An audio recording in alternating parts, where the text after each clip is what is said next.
In 1961, a farmer's wife in rural Nebraska could tell you a stranger had turned off the county road before the man ever reached her porch. She never looked out a window, she just listened. Her tricks cost nothing and worked better than the $400 doorbell camera on your front door today. Number 12 was so reliable, a stranger could not get within 50 feet of the house unannounced. And number 3 could warn you in total darkness, something no app on your phone can promise. Our grandparents lived with no alarms, no cameras, no phone in their pocket. So they built the warning into the land, the house, and the animals themselves. Hit that subscribe button. Let us count down 25 forgotten home security tricks that told our grandparents someone was coming. Number 25. The gravel driveway. Before motion sensors, there was gravel. Every farmhouse from Kansas to Kentucky had a long drive laid with crushed stone, and it was not just about keeping the mud down. That gravel was an alarm system 100 feet long. A person walking on it made a sound you could not fake and could not silence. Boots crunched, tires hissed and popped. A car rolled in with a low, grinding rumble that carried straight through an open kitchen window. Your grandmother learned the difference between the mailman's steady pace and the slow, uneven crunch of somebody who did not belong. She could be elbow deep in bread dough and still know a stranger was 30 seconds from the door. A load of gravel cost a few dollars in 1955 and lasted for years. Modern homes pour smooth, silent concrete right up to the step, then buy a camera to replace the warning they paved over. Number 24. The unoiled gate hinge. Here is a trick that sounds like neglect but was pure strategy. Every gate on the property got oiled except one. The gate a stranger was most likely to use, the front garden gate or the yard gate off the lane, was left dry on purpose. That hinge let out a long, rusty groan the second it swung, a sound that traveled clean across a quiet farmyard. Your grandfather knew every honest visitor by their habits. Family lifted the latch and eased it. A stranger just shoved it open and announced himself with a screech he never even heard. A can of oil cost a dime, so leaving one hinge dry was a deliberate choice, not laziness. Today we buy self-closing hinges engineered to be whisper quiet, and we lose the one honest warning a gate can give. The squeak was the point, silence was the danger. Number 23, guinea fowl. If you wanted the loudest burglar alarm God ever made, you kept guineas. These strange, spotted birds patrolled the yard like feathered watchmen, and the moment anything unfamiliar entered their world, they exploded into a screaming metallic racket you could hear a quarter-mile off. A stranger at the fence line, a car in the lane. It did not matter. The guineas sounded off, and the whole family looked up. Farmers across the rural South and Midwest kept a small flock for exactly this reason, and a keet cost pennies at the feed store. They were nearly useless for anything else. Tough to eat, impossible to herd, loud enough to drive a person half mad. But that was the trade. A dog might sleep, a goose might wander. Guineas never stopped watching, and they never lowered their voices. We traded the best alarm on the farm for a doorbell that pings if the Wi-Fi holds. Number 22, the screen door spring. That long coil spring on the wooden screen door was not there to be convenient. It was there to make noise. When anyone pulled the door open, the spring stretched with a low twang, and when it swung shut, it cracked against the frame with a bang you could hear in every room of the house. Your grandmother knew that sound in her sleep. She could be upstairs making beds and still know the exact moment someone crossed her threshold. Children got scolded for letting it slam, but the truth is, the family needed it to slam. It meant nobody, friend or stranger, got into that house silently. A soft entry was an impossible entry. Today we install pneumatic closers designed to shut the door gently, and we call it an upgrade. Our grandparents would have called it removing the alarm. Number 21. Bells on the door. Long before the electronic chime, there was a simple string of bells hung on the back of the door. Some folks used a small brass shopkeeper's bell on a bracket. Others looped a strap of old sleigh bells over the knob. Either way, the door could not open an inch without ringing. This was the town version of the gravel drive, from row houses in Baltimore to bungalows in Ohio.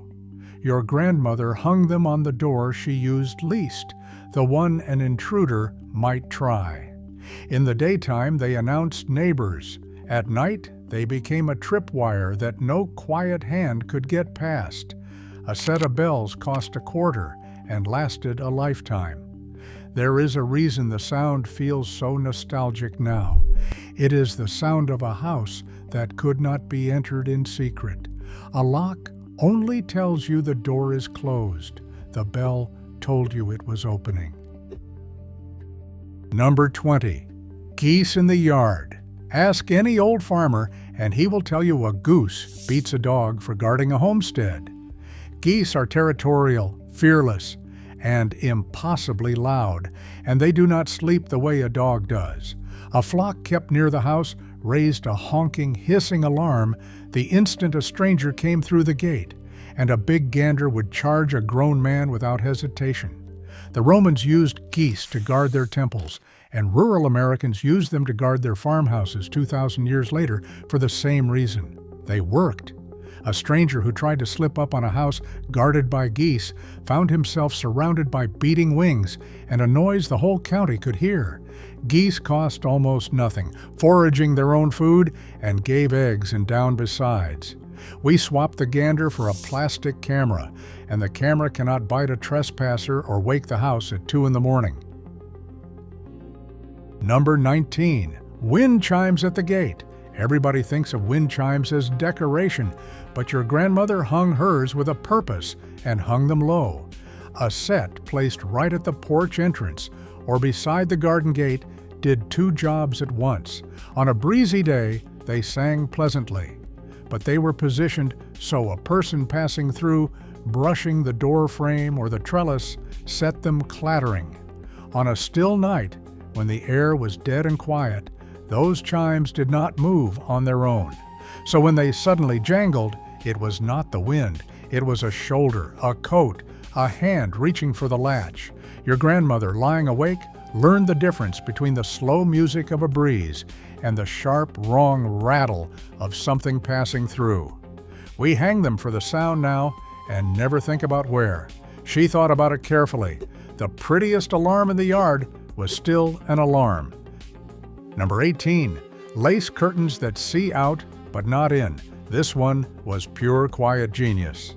Those fine net or lace curtains on the front windows were not just fussy decoration, they were a one-way window.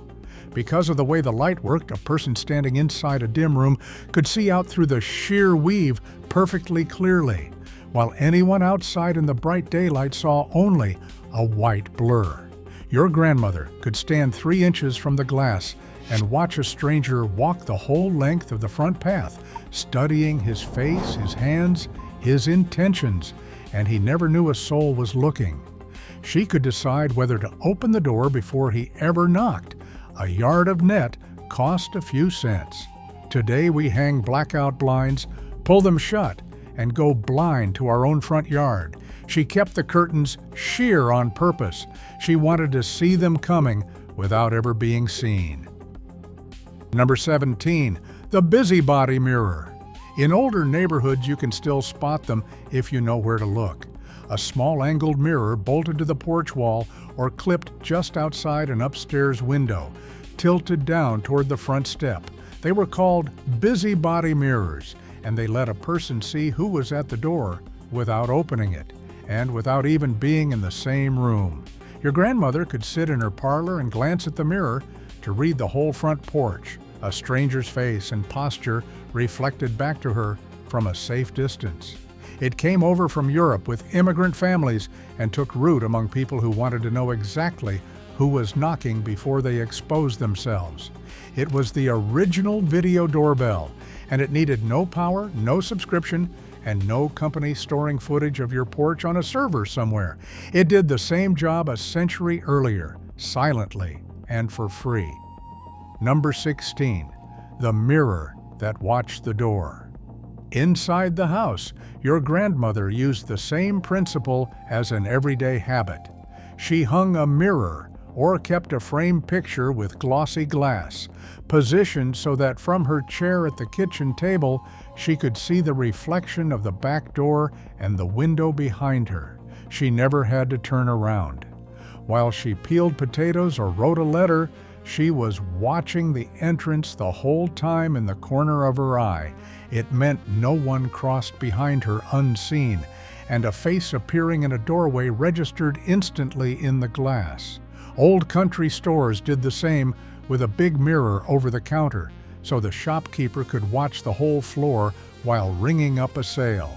We stopped thinking about sight lines the moment we started trusting devices to watch for us. Your grandmother arranged her whole kitchen so that nothing could approach her from behind. First pattern break. Here is where the truth about all this gets interesting. Our grandparents did not think of security as a product you bought and bolted on. They thought of it as something you built into the way you lived. The gravel, the dry hinge, the sheer curtains, the mirror by the chair. None of it was a gadget. It was a habit of attention, a whole house arranged so the place itself would tell you when something was wrong. The nearest sheriff might be 40 minutes away over dirt roads, and if you could call, help was not coming fast.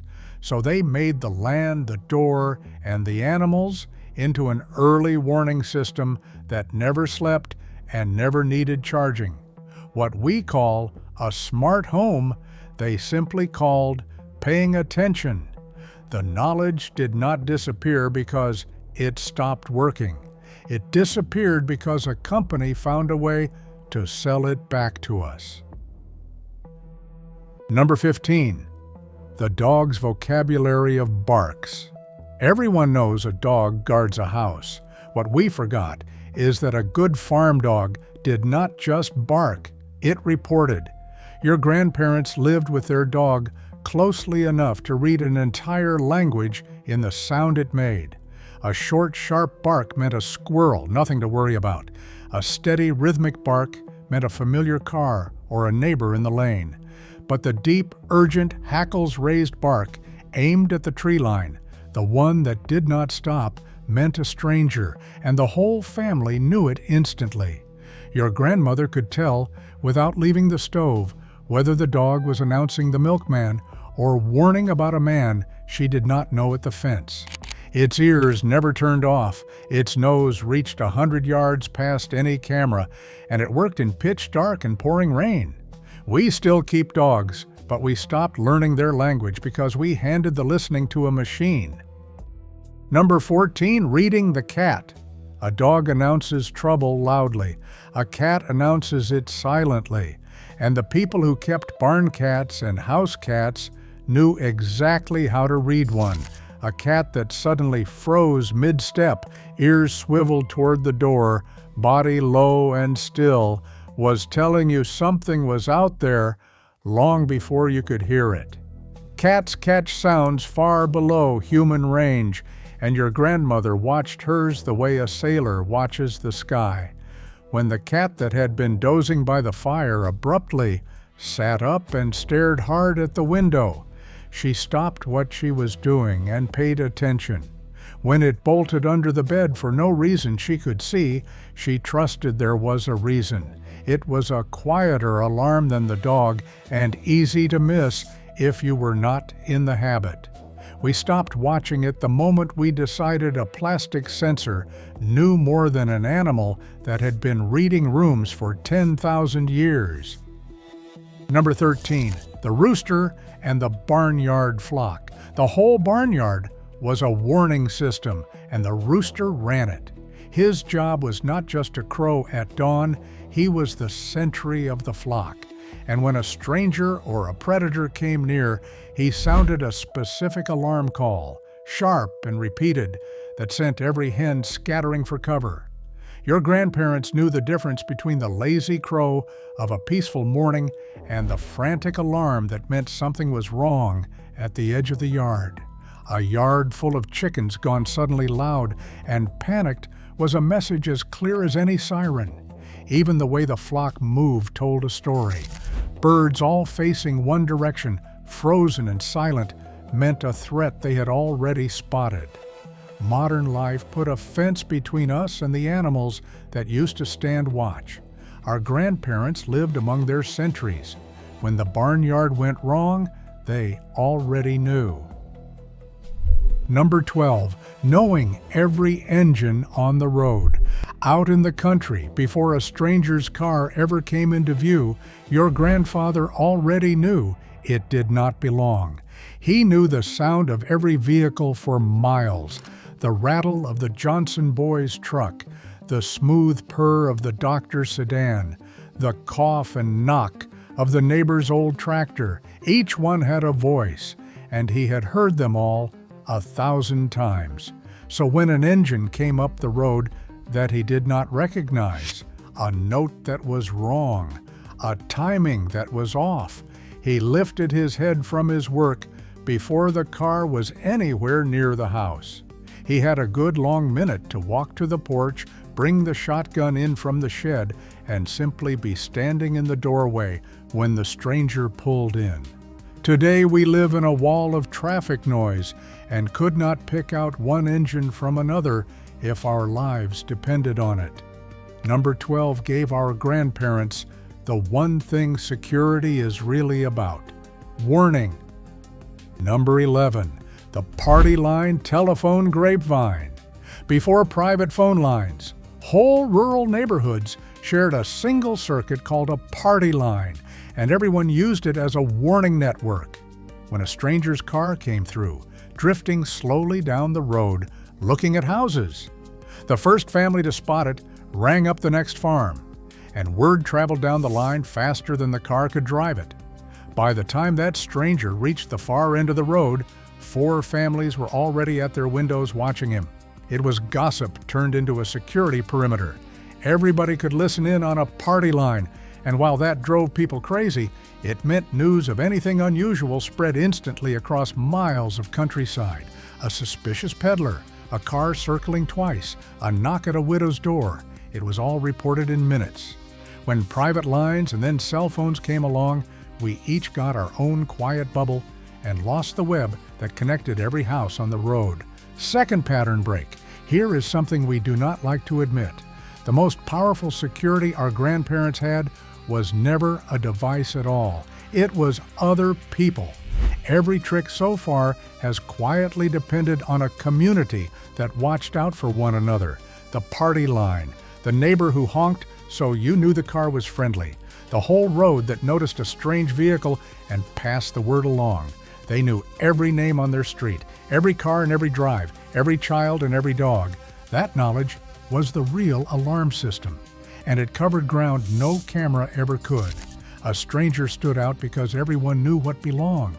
We traded that away for privacy, for fences, for houses where we do not know the neighbors' names, then spend hundreds of dollars on cameras trying to buy back a fraction of what a connected community gave for free. The technology got better. The watching got worse. Our grandparents were never really alone, and that was the whole secret. Number 10, the deliberately squeaky stair. In old houses, there was almost always one stair that groaned, one board in the hallway that popped under any weight, and your grandparents knew exactly which one it was. What people forget is that many of them left it that way on purpose. A carpenter could have silenced that step in 10 minutes, but the family chose not to because that single squeaking board was a tripwire built into the house. Anyone moving through the dark, no matter how careful, would eventually put a foot on it, and the sound carried straight into the bedroom. Japanese castles famously built entire nightingale floors on this exact principle, so no assassin could cross a room in silence. Your grandmother did the same thing with one stubborn stair for free. She knew where to step to stay quiet, and she knew that a stranger did not. We sand and screw down every creak now, filling in the one warning the floor was trying to give us.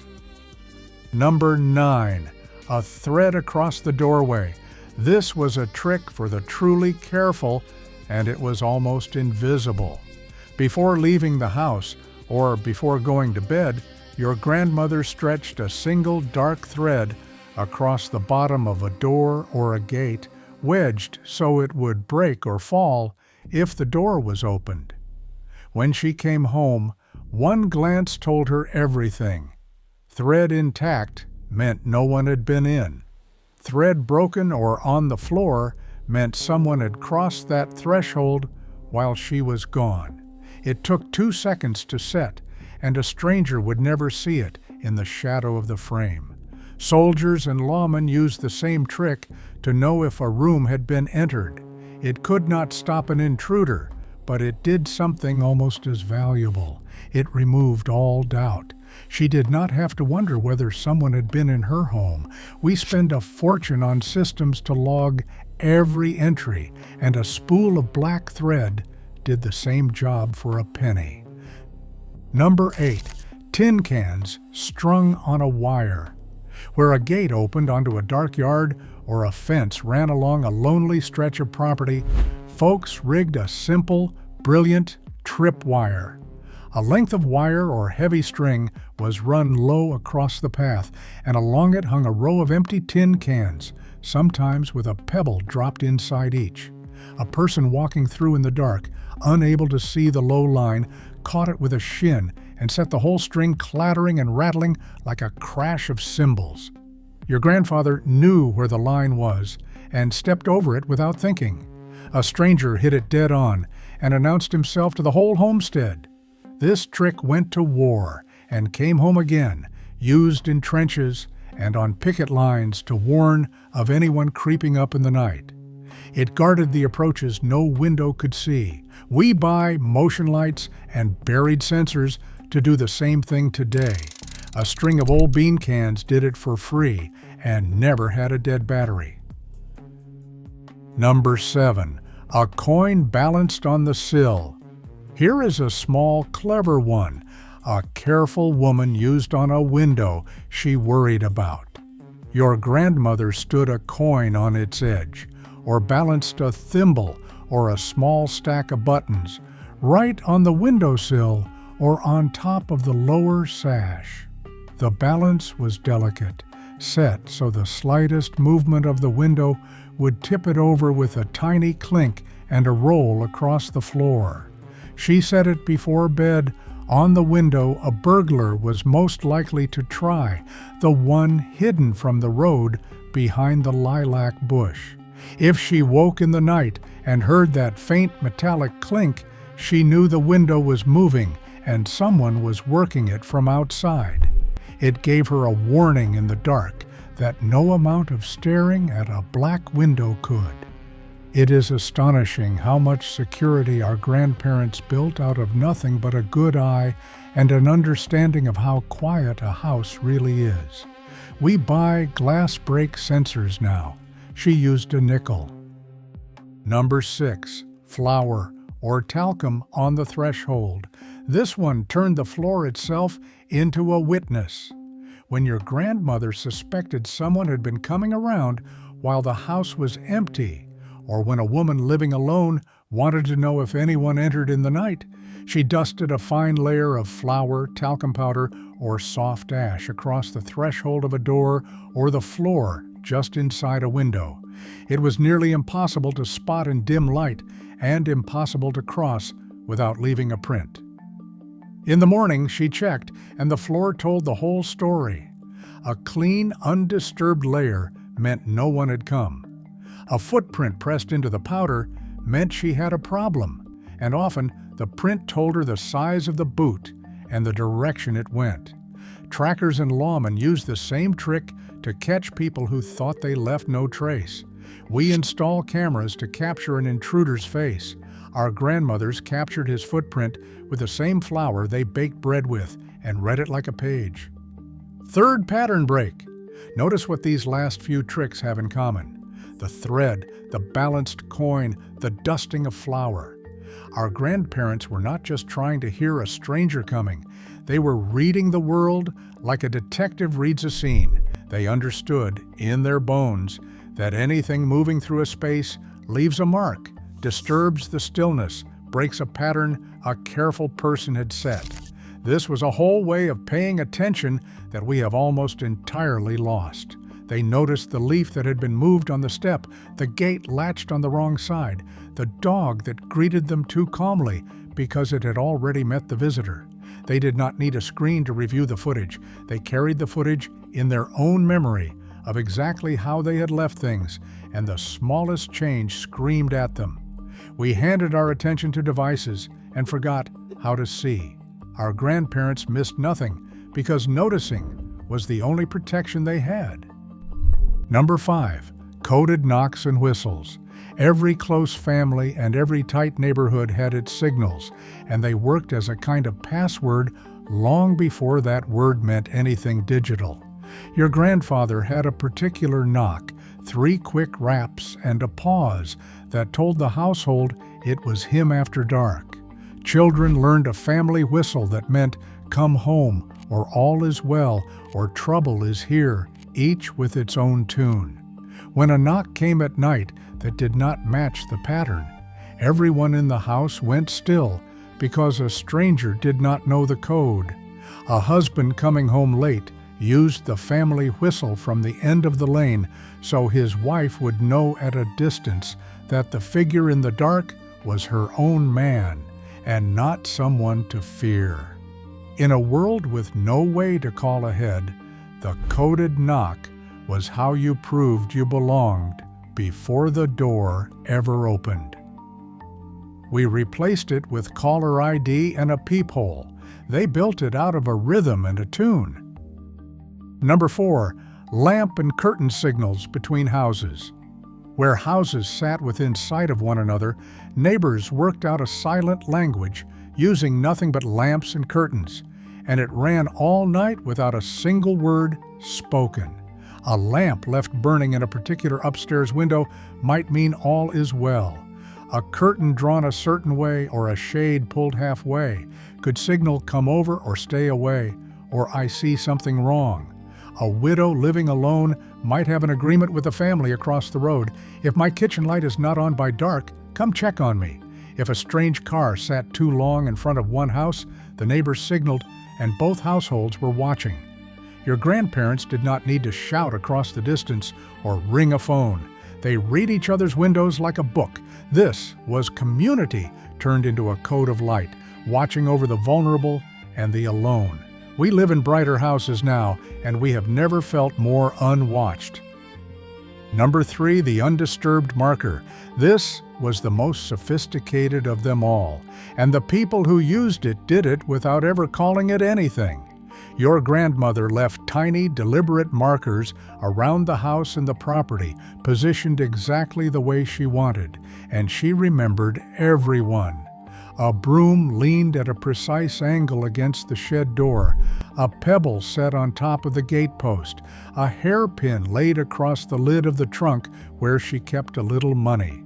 None of it looked like anything to a stranger. But if she came home and the broom had shifted, the pebble was gone, the hairpin had moved, she knew instantly that someone had touched what they should not have. It worked in total darkness because she did not need to see the marker to know it was wrong the moment she found it out of place. A stranger could not defeat what he could not even see. Our grandparents turned their homes into a web of silent tells that only they could read. Number 2, the animals falling silent all at once. Every person who lived close to the land knew this one, and it was maybe the oldest warning of all. On a normal night, the world has a sound: crickets sawing, frogs down by the pond, insects humming in the grass, the small constant noise of a living darkness. And then, sometimes, it all stops. The crickets go quiet, the frogs cut off mid-song, the dog stops its pacing and stands rigid, ears up, saying nothing, Your grandparents knew that sudden silence was the loudest alarm in nature. It meant something had moved into the yard, something large enough to make every wild thing hold its breath. She would sit up in bed, wide awake, not because she heard something, but because she stopped hearing everything. That silence was a stranger walking the fence line, or a man standing still against the barn wall. No sensor listens for the absence of sound. We sleep behind humming machines now and never notice when the world goes still. Number 1. The watching community. At the top of this list is the trick that made every other one work, and it is so simple it barely sounds like a trick at all. Your grandparents knew their neighbors, not their names on a list. They knew them. They knew the widow 2 doors down and checked on her. They knew whose children played in the road and whose truck belonged in whose drive. They knew at a glance what belonged on their street and what did not, so a stranger could not walk that street without a dozen quiet eyes marking him from behind lace curtains and porch rockers. This was the whole foundation. The gravel and the geese and the coated knocks only worked because they sat inside a community already watching out for one another. A stranger stood out because everyone knew what home looked like. That connection was the most powerful home security system ever built, and it did not cost a cent. We traded it for privacy, for fences, for cameras pointed at streets we no longer recognize. Our grandparents were never truly alone, and that was the answer all along. Here is my challenge. Try one of these this week, just one. Leave one hinge dry. Set a coin on the sill. Learn to hear your dog's real warning bark, or knock on the door of a neighbor whose name you never learned. Then come back and tell me if I am wrong. Drop the one you are going to try in the comments. I want to know if the gravel drive gets more love than the guinea fowl, because these were never just tricks. They were a way of living, awake in the world, and we can still remember it.